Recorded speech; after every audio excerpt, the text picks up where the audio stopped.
Bruno Lage was appointed by Wolverhampton Wanderers in June of 2021 after the departure of Nuno Espirito Santo. His appointment by the media and the internet was not looked at with much optimism. His start to the season would include 3 straight 1-0 losses in the Premier League, as many critics would ask the question of was he the right choice. From there, he would slightly tweak his tactics that would help his team improve their form, as in their last 9 Premier League matches, they would have 6 wins, 1 draw, and 2 losses, as they flew up the Premier League table, currently sitting in 6th place. How has Bruno Lage turned around their bad start to the season and have started to become a European qualification contender? Firstly, I must explain Bruno Lage's tactics before he joined Wolves. Bruno Lage, before he went to Wolves, was the manager of Benfica for 1.5 seasons. At Benfica, he would use a 4-4-2 system that heavily utilized a high press, mostly coming from his team's midfield. When the opposition had the ball in possession, his 2 strikers would occupy the opposition's center back so they could block passing lanes back to them. When the ball would go out to one of the fullbacks, they would block the pass going to the center back, forcing them to either do a very low percentage switch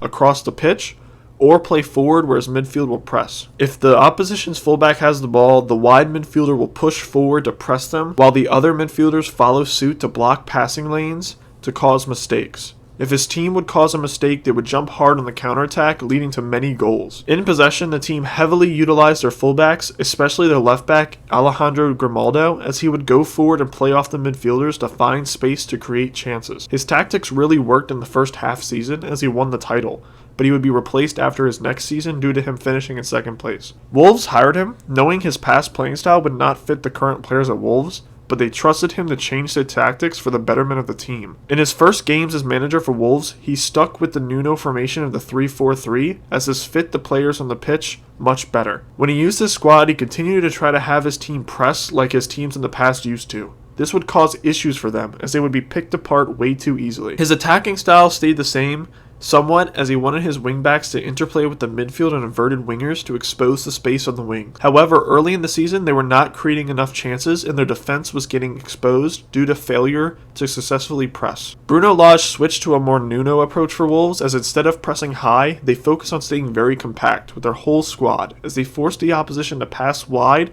and play balls back into the box, where Wolves' aerial ability will reign superior. This has led to them becoming harder to break down, which has also made teams have to push more players forward. This has caused a ripple effect, as teams are more susceptible to the counterattack when they push more people forward. Now when they win possession in their own half, their wingbacks push with the 3 forwards and 2 midfielders and cause issues on the counter as they are scoring more goals. Their defense has been much more solid and their attack has been much more creative and better at finishing, leading to much better results for Wolves. If they can keep up this form, they could be in contention for one of the top 7 spots to end the season.